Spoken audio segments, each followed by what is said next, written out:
though. Let's go. Today, I'm going to tell you 3 stories about real people who had something totally unexpected and insane happen to them, think like stranger than fiction, that kind of thing, that not only changed their lives, but also in some of these cases, changed the lives of millions of other people too. Now, these stories are kind of a slight departure from what is considered normal on this channel. They're not that far off, but they're a little different. So if you like them, let us know in the comments and we will do more of them. But before we get into those stories, if you're a fan of the strange, dark, and mysterious delivered in story format, then you've come to the right place because that's all we do and we upload once a week. So if that's of interest to you, please put glitter in the like button's car vents so when they turn on their AC, it gets blown all over the inside. Oh, God. Also, please subscribe to our channel and turn on all notifications so you don't miss any of our weekly uploads. Okay, let's get into today's stories. Hey! Dice roll. Dice roll. Sheesh! Sheesh! Sheesh! That might be your first time seeing you do that. On the afternoon of July 9th, 2001, a 13-year-old boy named Cody Clausen carried a bag of camping supplies through the woods near Yellowstone National Park in Wyoming. Cody... Does that camping supplies include some Adidas in it, or... I'm sorry. He'd come to the woods for a camping trip with his dad and his Boy Scout troop. But about 30 minutes earlier, he had broken off from the main group. They were over at camp, and he had hiked a couple of miles to his dad's truck to pick up some extra camping supplies. And now that he had those supplies, he had turned around and begun hiking back towards the rest of the group. As Cody hiked along, he kind of let his mind wander. He was thinking about what story he was going to tell that night around the campfire to impress the other Boy Scouts. But as he was thinking about it and kind of walking along, he started to realize that things didn't look familiar. Okay, all right. Okay. Hey, Cody! Cody! The hell are you doing wandering off? Because that's who you clucked up at, right there. That's who you clucked up. And you also clucked up by thinking about other. You're in the woods. Get your head in the game. What's on your feet, to be honest with you? That's the only thing that matters to me. That's the only thing that matters. What's on your feet? Because it's damn sure not Adidas. And at some point, he started to wonder, why haven't I actually reached the campsite yet? And at that point, he stopped. He didn't panic, and he just kind of looked around and realized that he actually had left the path. He was not even in an area that he had seen before. And so being a Boy Scout, he kind of stayed calm, and he just turned around and decided he would retrace his steps back to his dad's truck and start again. He would obviously be very late back to camp, but at least he'd come back in one piece. But as he retraced his steps, he really didn't know where he had come from. Because again, he had sort of left the trail because his mind was wandering. And so before long, Cody realized he was totally lost, and he started to panic. Hours passed by as Cody frantically walked around the woods, calling out for help, but... That's your fault. That's your clucking fault. That's all on you. I'm sorry. That's a little boy. I'm sorry. I'm just like, hey, man, hey. When it comes to these cluck stories and people doing this clucked up stuff in these stories, I don't feel nothing for y'all. Especially when y'all do this shit intentionally and on purpose. Like, come on. Like, oh my God. Now I see where this is going. God damn. Not hearing anybody calling back to him. And as the sun began to set, he also noticed that storm clouds were rolling in. Jeez. And so this situation was becoming dire very quickly. But he told himself, don't worry, my father and the Boy Scout troop, they clearly know by this point that I'm missing and they must be out looking for me. But Cody knew there was no telling how long it would take for them to find him. I mean, it could be hours or it could be days. Or, the thought was totally terrifying, but they might not find him at all. But at this point, Cody was able to calm himself down and tell himself, hey, you're a Boy Scout. You can do this. You can at least stay out here, make a shelter, build a fire, and kind of just wait while someone comes to find you. That's all you can do at this point. And so he had his bag of supplies with him, and so he took it off and he dumped the contents out, and quickly he realized the contents of this bag were not going to help him. Certainly not going to help him build a fire or shelter. But worse than that was there also wasn't any food, and he barely had any water. So effectively, he had nothing. And then, of course, to make matters even worse, the the sky suddenly let loose, and Cody was caught in a major thunderstorm. And so Cody rounded up whatever he could, threw it in his bag, and just started running in the dark through the trees as hail is pelting him, and it's thunder and lightning, and he's got no idea what he's going to do. And then suddenly lightning flashes across the sky, and for a second the forest is illuminated, and right up ahead of him is this cave. And so Cody runs into the cave and he takes shelter inside of it. It's pouring rain outside. It's so loud. It's so chaotic. And he's terrified. But now it's like his body just shuts down. He's so overwhelmed. He's so scared as he's laying there like wondering, am I going to die out here? That he just closes his eyes and passes out just from sheer exhaustion. The next morning, Cody woke up still sheltering inside of this cave. And the first thing he noticed is when he looked out into the woods was the storm had stopped, the rain had let up. And then the second thing he noticed was he heard the distinct sound of a helicopter flying somewhere nearby. Cody instantly ran out of the cave and looked up into the sky, and sure enough, there was this small helicopter flying around roughly in his area. And so using some of his Boy Scout training, he pulled off his belt and he used the metal buckle of his belt to reflect the sunlight back up at the pilot to get the pilot's attention. And it worked. He got the pilot clearly to notice him, and before long, he noticed the pilot hovering down lower and lower right over the tree line, looking for a place to land.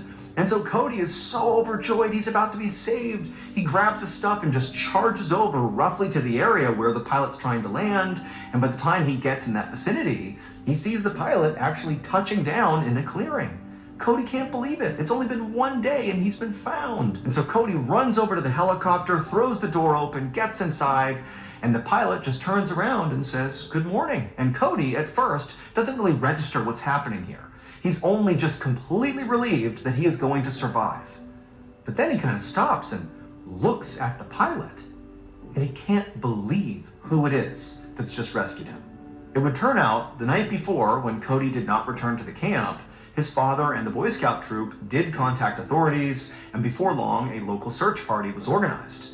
And one of those people who volunteered to be a part of the search was an amateur pilot who lived in the area. That helicopter pilot was the one who found Cody 10 miles away from his Boy Scout troop's camp. Damn! When that pilot reunited Cody with his father, Cody's father naturally assumed that, given the trauma of the last 24 hours, that Cody would not want to rejoin the Boy Scout troop and continue this camping trip, that he would want to go home.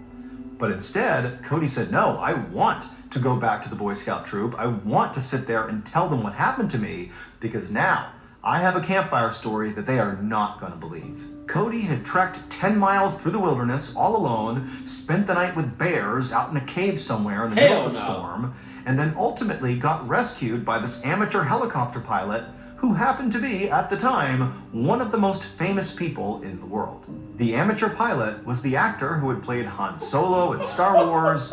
He was Indiana Jones and had starred in several other major blockbuster movies. Oh, man. It was none other than Harrison Ford. Oh, man, that's great. Hey, Cody, what's up, Cody? He's still a cuck ass, I'm just saying.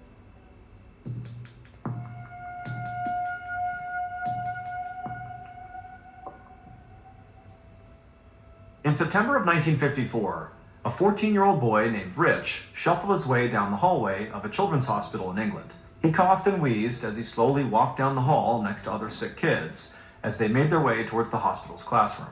Now, Rich didn't know what kind of lesson he and the other kids were going to get today, but frankly, he didn't care. Anything was better than just sitting in his hospital room, bored out of his mind.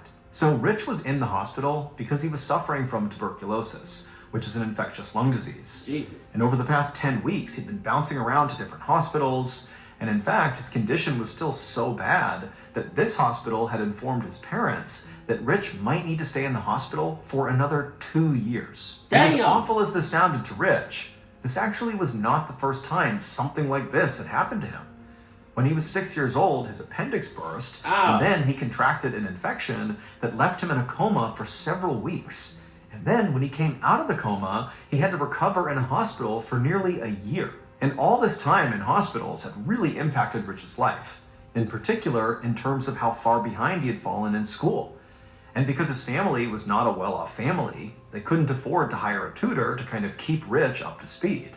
And so basically at this point, Rich's education consisted of, whatever random classes these hospitals he was staying in sporadically had. Whenever they hired a teacher to come in and teach basket weaving or, shop class, whatever was available, that was his education. So that day, when Rich walked into the hospital classroom, he did not have high expectations about what he would be taught that day. He figured it was just going to be some random class that he would sit through that at least was keeping him out of his hospital bedroom. But the instant he saw the teacher for the day and saw what was surrounding the teacher, he was really excited because all around the teacher were musical instruments. And Rich, as a kid, had always dreamed of playing the drum. He had seen one day in a window shop a drum set, and he had wanted it so badly, but his family didn't have the money to pay for it, so he had never had a chance to do it. But now it seemed like Rich was finally going to get his chance. And so when the teacher began handing out the instruments to the kids, Rich demanded that he get the drum set. He would not play anything else. And the teacher was like, okay. And so he was given the drum. And then that day, the teacher led the class, through a couple of basic songs, and Rich played the drum, and he and everybody else were objectively terrible, like the music was awful. But by the end of the class, Rich was totally revitalized here. I mean, he hadn't discovered some special new talent for playing the drums, but he had discovered that he had this amazing passion for playing the drum. It was like all he wanted to do now. And he figured that because he was going to be stuck in the hospital for the foreseeable future, he would just spend all of his time on practicing playing the drum. So the following day, Rich went into a closet in the hospital and he found these long sticks that were normally used for knitting, and they became his drumsticks. And for the next year and a half, Rich basically banged these makeshift drumsticks on anything he could to practice. And then also every few weeks, when the music teacher came back to the hospital, Rich would go to those classes and he would try to learn as much as he possibly could from the teacher. And that was basically his whole life, was those classes and banging on everything he could. Finally, in 1955, when Rich was 16 years old, he was released from the hospital. He was finally cured from tuberculosis. However, despite having his health back, it isn't like his life suddenly got a whole lot easier. It isn't like, he left the hospital and, magically became this amazing drummer and that was his life. Instead, his family was really struggling financially, and so Rich couldn't go back to school. He basically had to get a job in a factory and work full-time just to help support his family. And for Rich, he felt like that was the right thing to do. He didn't resent his family. This is what his life was. And what he did is he found joy, while he was working in grabbing makeshift drumsticks and just banging on stuff any chance he could. And he figured that that would be his life. He would just work and, find joy in drumming whenever he could. But Rich's outlook on life changed dramatically on Christmas of 1956, so a year after he'd left the hospital. Because on that Christmas, Rich's stepfather had secretly saved up all this extra money by working all these extra shifts and doing whatever he could to finally buy Rich his own drum set. To this point, Rich had not been able to have his own drum set. Everything was makeshift. And so that Christmas, he gets this drum kit, and Rich is like, this is the best gift I've ever been given. And he began practicing even more. And pretty quickly, he began playing with local bands every time he had time off. And before long, he became known as like a guy in town who was like one of the best drummers. And then shortly after that, right as Rich is kind of hitting his stride, being this kind of local celebrity, this local, very popular band fired their drummer, and so it made perfect sense that they approached Rich and said, hey, will you join our band? And Rich said, let's do it. By this point, Rich had become known by his stage name, Ringo Starr, and that band that recruited him Beatles? was the Beatles. Ha ha! That's what's up.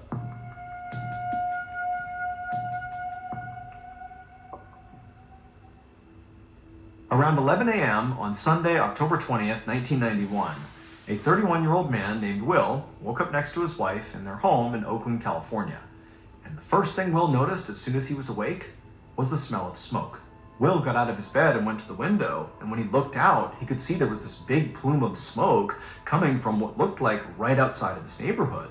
And since he lived in California, where wildfires were unfortunately a common reality, he thought that's got to be a wildfire. So Will called 911 to report it, but the dispatcher told him that yes, that is a wildfire. It's on a mountainside, about 600 feet away from Will's house in his neighborhood. But they said the fire department was already all over it, and the smoke he was seeing was simply the leftover, after the fire had been put out. So no real threat here. And so after hearing this, Will's mind was put at ease. He thanked the dispatcher and hung up. and then he went about his normal morning routine. And as he brushed his teeth and took a shower, his mind began to wander towards work. So Will was a software developer, and he was in the middle of working on this video game about ants, like the insects, and how they go about building their homes. And Will was really excited about this game. But as Will left the bathroom and happened to look out the window that he looked out before and saw that plume of smoke out on the mountainside, any thoughts of his video game immediately vanished. Because now he was looking out and he saw this huge cloud of smoke that, in addition to being much bigger, there was also obvious flames licking up. Like, clearly the fire is not extinguished, and worse, it appeared the fire was moving in the direction of his neighborhood, and pretty quickly. And so Will immediately grabs the phone and he calls 911 again, and he reports that, hey, I'm seeing a fire here. And he could tell just from the dispatcher's voice that they were kind of surprised. They felt like the fire was under control. Like, what are you talking about? And so Will realized, like, based on this response, I can't afford to wait for help. I mean, it's unclear if they even know what's going on here, and this fire appears to be moving right towards me. And so after hanging up with the dispatcher, Will knew he had to act. And so Will runs to his wife, who by this point, she's looking out the window too. She's terrified. And they're like, what are we going to do here? And they decide, we just got to evacuate. Like, by this point, the fire is literally coming right towards them. The smoke is beginning to overwhelm them. And so they just grabbed a couple of bare necessities. They charged out of their house, and they're looking down the street. And again, the smoke... That's another reason why we live in California. What? That's another reason why I won't be living in California. Just random ass wildfires? Hell no. You got it. That dry ass... I'm sorry for anybody that lives in California. If you live in California... You got it. You got it. 100%. Just don't bring them wildfires over, to the East Coast. But he said in the beginning, Mr. Ballard said he was an engineer. I wonder if he made something that we still use to this day. I wonder. By this point, it's kind of, making it hard to see, but they can see other neighbors are frantically getting in their cars to evacuate as well. And Will and his wife, they're about to speed off when they remember their neighbors had gone away for the weekend and they had left their old parents to look after their 2-year-old kid. And they didn't have a car.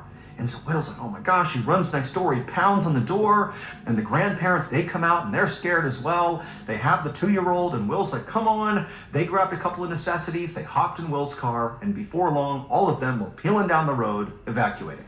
1 week later, Will returned to his neighborhood. This time in the passenger seat of a police cruiser. Jeez. Because you needed an official escort to be able to go into this area because of how dangerous it was. There was debris everywhere. When the police officer stopped in front of Will's address and Will got out, he looked at where his house used to be and it was just gone. Like every other house in his neighborhood. It was completely leveled by this fire. That fire burned for 4 days, destroyed thousands of homes, including basically Will's entire neighborhood, and it killed... Question, how long did the fire in LA, was it the fire in LA? That happened was it earlier this year? Or late last year? It was recent.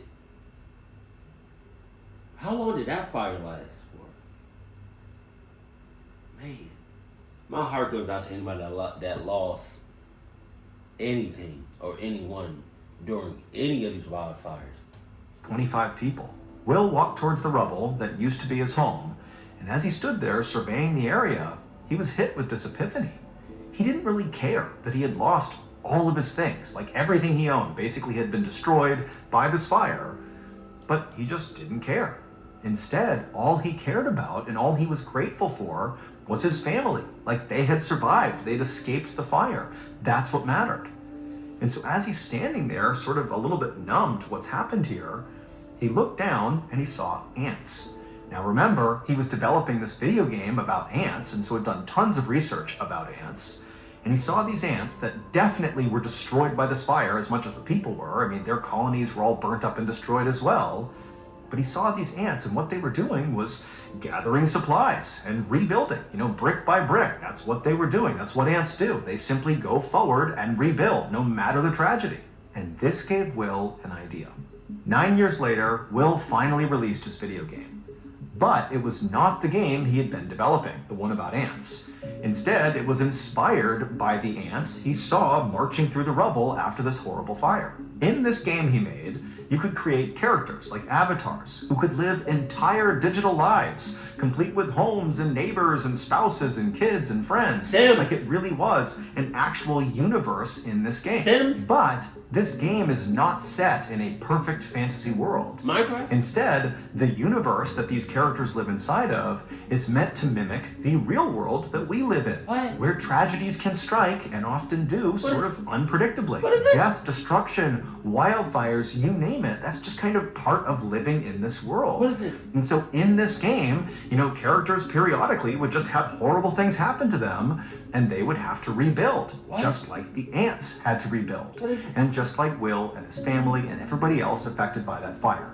You just have to move forward and rebuild. Will's game wound up being a massive success, selling tens of millions of copies worldwide, and today hundreds of thousands, maybe even millions of people still play it. Will's full name was Will Wright, and the game he created was The Sims. Ha ha ha ha! Yo, yeah, he's a millionaire. Probably, yeah, he out In case there. you haven't All right, so I don't know if Mr. Baldwin looks at these my reactions, but I like these types of video. Oh, I like this type of video. I want him to do more of these videos. These were very entertaining. Not saying that his other videos are not entertaining, but I'm just saying these are different than what he usually does. And I like these, and I like seeing and hearing about how certain things came about as far as like the history of things. So I would say, yeah, Mr. Baldwin, keep these videos coming, these types of videos coming, like with your other videos too. But like, I like I like this type of video from you, especially because you're a great storyteller, and yeah, I definitely like stuff like this. So keep them coming. Corey, I'm sorry to say, you're a clock ass. I keep it cool, keep it classy, and I love you. Stay happy, my family.